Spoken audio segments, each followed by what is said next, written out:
President Trump আগেই বলেছেন যে $2000 পার হাউস হোল্ড দিবে এই ট্যারিফের থেকে যে অতিরিক্ত আদায়কৃত যেটা রেভিনিউ হয়েছে। এখন প্রশ্ন হচ্ছে যে যেহেতু এটা মাঝপথে থেমে গেছে, কারণ এখনো কিন্তু ফুললি ইমপ্লিমেন্টেশন হয় নাই, এর আগে সুপ্রিম কোর্ট এটাকে অবৈধ ঘোষণা করেছে।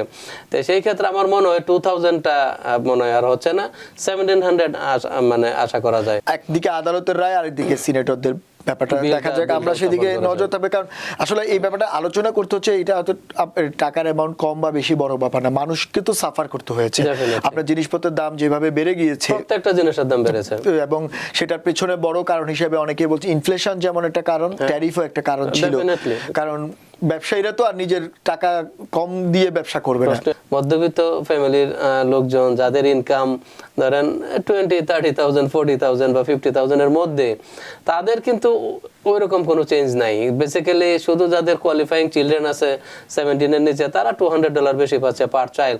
আদার দেন দ্যাট কিন্তু তাদের রিফান্ডের ওইরকম কোনো চেঞ্জ নেই। আবারও বলি যে যাদের ওভারটাইম আছে, যেমন ধরেন রেস্টুরেন্ট ওয়ার্কার, ওদের হিউজ ওভারটাইম টিপস থাকে। তারপরে ধরেন পোস্টাল ওয়ার্কার আছে, এমটিএ আছে, তারা কিন্তু ওভারটাইমটা ভালো একটা অ্যামাউন্ট ডিডাকশন পাচ্ছে, প্রিমিয়াম পোর্শনটুকু। সুপ্রিম কোর্টের রায় আপনার 6-3 ভোটে এটাকে অবৈধ ঘোষণা করা হয়েছে, এবং সুপ্রিম কোর্ট তার অবজারভেশনে বলেছে যে আমেরিকান জনগণ এই অতিরিক্ত টাকাটি পে করেছে তাদের দৈনন্দিন জীবনযাত্রার ব্যয়ের কারণে, জিনিসপত্র কেনার কারণে অতিরিক্ত পে করতে হয়েছে ট্যারিফের কারণে। এখন যেহেতু আদালত সেটিকে অবৈধ বলেছে, এখন জনগণের পক্ষ থেকে তো সেইটা দাবি রাখে যে তারা অতিরিক্ত পে করছে 175 বিলিয়ন, এবং ডেমোক্রেটরা বলছে। এই ব্যাপারটা আপনি কেমন কিভাবে দেখছেন, এবং আপনি কতটা আশাবাদী যে প্রতিটি হাউস হোল্ড এই ট্যারিফ রিফান্ডের টাকাটা পেতে পারে? 1700 যেটা পাবে। হ্যাঁ, ধন্যবাদ আপনাকে। তো যাই হোক, আমরা সকলেই অবগত আছি যে এই যে ট্যারিফ, যে ট্রাম্পের যে ট্যারিফের যে পলিসি ছিল, সুপ্রিম কোর্ট এটা অলরেডি অবৈধ ঘোষণা করেছে।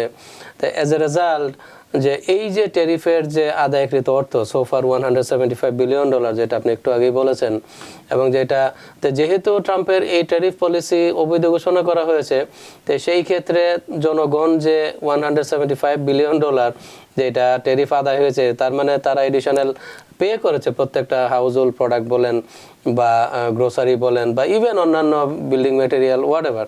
তো এই যে অতিরিক্ত অর্থ জনগণ যে প্রদান করেছে, এবং এখন যেহেতু পুরো ট্যারিফ পলিসিটাই অবৈধ ঘোষণা করা হয়েছে, তো সেই ক্ষেত্রে ডেমোক্রেট আইন প্রণেতা যারা আছেন, তারা মানে লিগেলি এই দাবিটা, এটা আমার মতে এটা খুবই ন্যায্য বা দাবি বলবো এই কারণে, কারণ এই টাকাটা কিন্তু আলটিমেটলি জনগণের পকেট থেকেই চলে গেছে।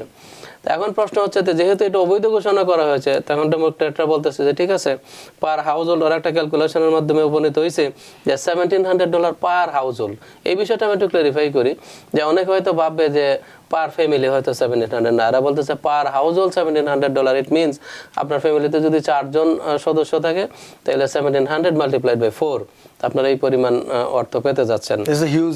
Huge amount. এখন প্রশ্ন হচ্ছে যে ওরা বলতেছে যে এটা জাস্ট প্রপোজাল এখনো, এখন এটা তারপর যদি এটা পাস হয়, তখন সিনেটের ভোটাভুটির মধ্যে পাস হবে, দেন হয়তো এই টাকাটা ওরা রিইম্বার্স করবে। বাট মানে আশার খবর একটাই যে যেহেতু আদালতের রায় আছে, তাহলে সেইটাই, যেহেতু আদালতের রায় আছে এবং যেহেতু পুরো ট্যারিফটাকেই ওরা অবৈধ ঘোষণা করেছে, তাই সেই ক্ষেত্রে আমি আশাবাদী হয়তো এই ট্যারিফের যে, কিন্তু সেক্ষেত্রে প্রেসিডেন্ট ট্রাম্পের আরেকটা প্রস্তাব ছিল, আপনি জানেন যে $2000, তাহলে সেটি হয়তো বা।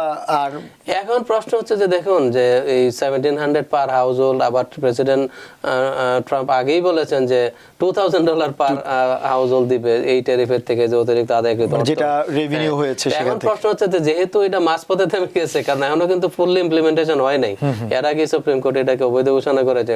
তো সেই ক্ষেত্রে আমার মনে হয় 2000টা মনে হয় আর হচ্ছে না, 1700 মানে আশা করা যায়, যদি মানে সবকিছু ঠিক থাকে, অ্যাপ্রুভ হয়, সবকিছু ঠিক থাকে, মানে এটা একটা সম্ভাবনা তৈরি হয়েছে। কারণ একদিকে আদালতের রায়, আরেকদিকে সিনেটরদের ব্যাপারটা দেখা যাক, আমরা সেদিকে নজর থাকবে। কারণ আসলে এই ব্যাপারটা আলোচনা করতে হচ্ছে, এটা হয়তো টাকার অ্যামাউন্ট কম বা বেশি বড় ব্যাপার না, মানুষকে তো সাফার করতে হয়েছে। আপনার জিনিসপত্রের দাম যেভাবে বেড়ে গিয়েছে, প্রত্যেকটা জিনিসের দাম বেড়েছে, এবং সেটার পেছনে বড় কারণ হিসেবে অনেকেই বলছে ইনফ্লেশন যেমন একটা কারণ, ট্যারিফও একটা কারণ ছিল।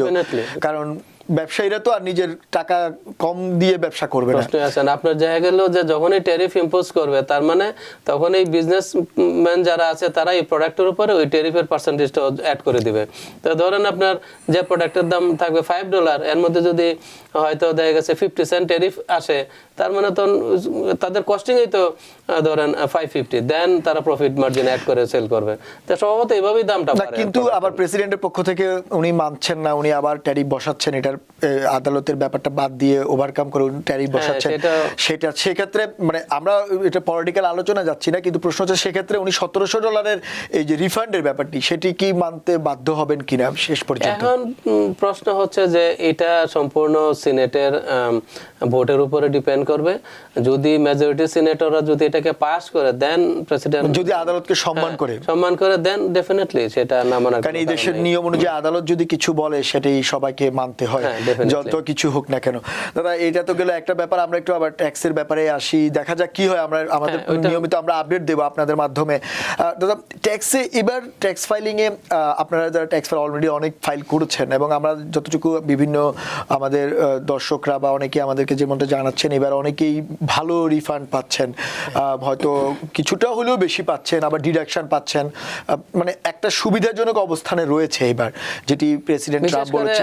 আমি একটা জিনিস বলবো যে আমাদের কাছে যখন ট্যাক্স ফাইল করতে আসে লোকজন তখন বলে যে এবার বিগ বিউটিফুল বিলের আন্ডারে সবাই এই মেসেজটা পেয়েছে যে হিউজ রিফান্ড সবাই পেতে যাচ্ছে। কিন্তু আসলে বিষয়টা কি জানেন, যে এখন যারা মধ্যবিত্ত ফ্যামিলির লোকজন যাদের ইনকাম ধরেন 20, 30,000, 40,000 বা 50,000 এর মধ্যে, তাদের কিন্তু ওইরকম কোনো চেঞ্জ নাই। বেসিক্যালি শুধু যাদের কোয়ালিফাইং চিলড্রেন আছে 17 এর নিচে, তারা $200 বেশি পাচ্ছে পার চাইল্ড।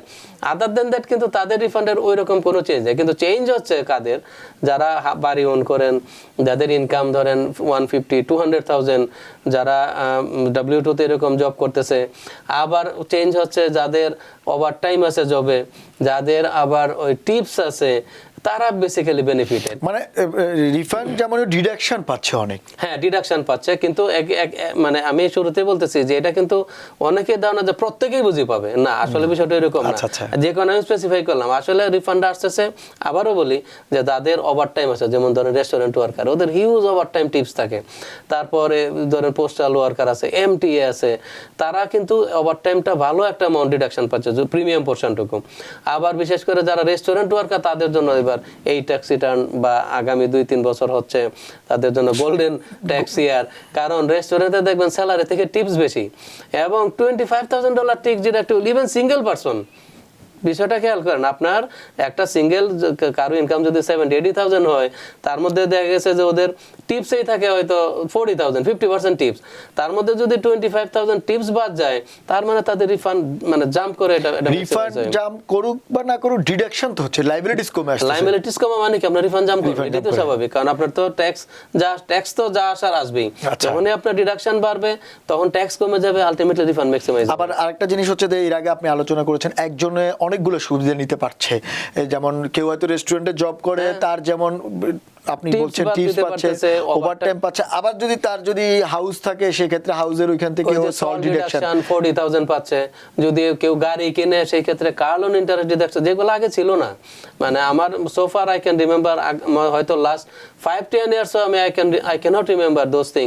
মানে এত কিছু ছিল না এবার ট্যাক্স রিটার্নে। মানে শুধু তাই না, আরেকটা জিনিস বলি, ওই যে টিপসের বিষয়টা দেখেন, টিপস কিন্তু শুধু রেস্টুরেন্ট ওয়ার্কারই না, যারা উবার চালায়, বিশেষ করে যারা ইয়েলো ট্যাক্সি, গ্রিন ট্যাক্সি চালায়, আমি জিনিসটা অ্যাড করতে চাচ্ছি এইখানে, তাদের কিন্তু টিপস অনেক বেশি। দেখবেন একটা ইয়েলো ট্যাক্সি অপারেটর, তাদের ইনকাম যদি 110,000 থাকে গ্রস ইনকাম, তার মধ্যে অ্যাটলিস্ট 10-12,000 থাকে টিপস। এইটা কিন্তু তারা ডিডাকশন পাচ্ছে, এই টিপসের বিষয় টাকাটা। যদিও এটা in addition to standard deduction, but still they are getting deduction. তো এখন উবারের ক্ষেত্রে সেম থিং, উবারেরও কিন্তু টিপস মোটামুটি মানে রিজনেবল টিপস আছে উবারেও, সেই ক্ষেত্রে এরা এই ডিডাকশনটা পাচ্ছে। আবার দেখা গেছে যারা সিনিয়র সিটিজেন আছে, তারাও কিন্তু এই যে $6,000, যাদের 65 বছর বা তার উপরে, তারা কিন্তু $6,000 এডিশনাল ডিডাকশন পাচ্ছে on top of standard deduction. তো দেখা গেছে যে এই সমস্ত সিনিয়র সিটিজেন যারা আছে, যাদের ইনকাম বেশি, মনে করেন তারা কিন্তু সোশ্যাল সিকিউরিটি থেকে টাকা পায়, আবার রিটায়ারমেন্ট থেকে টাকা পায়। তো সেই ক্ষেত্রে তাদের ইনকাম কিন্তু অনেক সময় অনেকটাই বেশি। তো এখন এই বছর যদি কেউ মেরিট ফাইলিং জয়েন্টলি করে, দুইজনের ইনকাম হাজব্যান্ড ওয়াইফের যদি বয়স 65 বা তার উপরে থাকে, এডিশনাল 12,000 ডিডাকশন মানে কি লট অফ ট্যাক্স সেভিংস। আচ্ছা দাদা, এই যে আপনারা বারবার এসে প্রোগ্রাম আমাদেরকে বলছেন ডিডাকশন পাচ্ছে, সুবিধা পাচ্ছে, কিন্তু যখন একজন ক্লায়েন্ট আপনাদের কাছে যায় এই পরামর্শগুলো কি আপনারা যখন সেখানে দিচ্ছেন নাকি ক্লায়েন্টকে প্রস্তুতি নিয়ে যেতে হয়? অ্যাকচুয়ালি আমরা তো টিভিতে তো প্রচারণা করতেছি, অন টপ অফ দ্যাট যদি কেউ আমাদেরকে ফোন করে যে দাদা এবার তো বিগ বিউটিফুল বিলের আন্ডারে অনেক কিছুই নতুন নিয়ম কানুন আসতেছে, তো সেই ক্ষেত্রে আমাদের কি কি এডিশনাল ডকুমেন্ট আনতে হবে, তখন আমরা জিজ্ঞেস করি যে আপনার যদি ওভার টাইম থাকে মেক শিওর আপনার লাস্ট পেজটা আপনার নিয়ে আসবেন, কারণ এখনো পর্যন্ত কিন্তু এটা যেহেতু ট্রানজিশনাল ইয়ার, অনেক এমপ্লয়াররা কিন্তু ওভার টাইম W2 তে ইনক্লুড করে নাই বক্স নাম্বার 14-এ। তো সেই ক্ষেত্রে আমরা অ্যাডভাইস করতেছি যদি বক্স নাম্বার 14-এ থাকে is fine, will take it from there, if not সেই ক্ষেত্রে আপনার অবশ্যই লাস্ট পেজটা আপনার নিয়ে আসবেন, তখন আমরাই এখান থেকে ক্যালকুলেট করে নিব ওভার টাইমের বিষয়টা।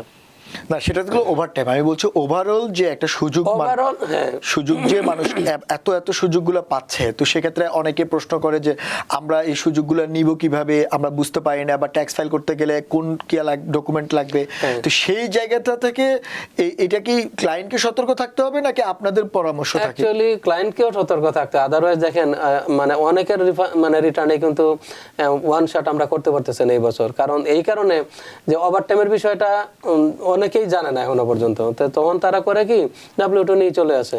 তখন আমরা যখন জিজ্ঞেস করি যে আমরা হয়তো ধরেন যখনই ট্রাফিক দেখি, ট্রাফিক এনফোর্সমেন্ট এজেন্ট বা ইভেন পুলিশ অফিসার, তাদের কিন্তু ওভারটাইম থাকে, তখন আমরা যখন দেখি ওভারটাইমের কোনো শিট নাই, আমরাই তখন রিমাইন্ডার দিই যে আপনার কি ওভারটাইম আছে, যদি বলে হ্যাঁ, তখন বললাম আমাদের তো আপনার হয় লাস্ট পেজটা অথবা সিটি এমপ্লয়িরা কিন্তু তাদের পোর্টাল থেকে রিপোর্টটা রান করতে পারে।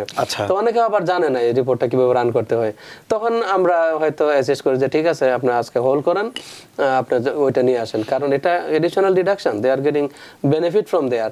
তো সেই ক্ষেত্রে আমরা বলবো যে যারা জানেন অবশ্যই আপনারা এই ডকুমেন্টগুলো নিয়ে আসবেন, বিশেষ করে যাদের ওভারটাইম আছে অ্যাটলিস্ট লাস্ট পেজটা আপনারা নিয়ে আসবেন, তখন আপনাদের আবার ফার্দার আবার আরেকদিন ট্যাক্স প্রিপেয়ার মানে ট্যাক্স ফাইল করার জন্য যেতে হবে না, আদারওয়াইজ হয়তো আপনার রিটার্নটা কমপ্লিট করতে পারবেন এট দ্য সেম ডে।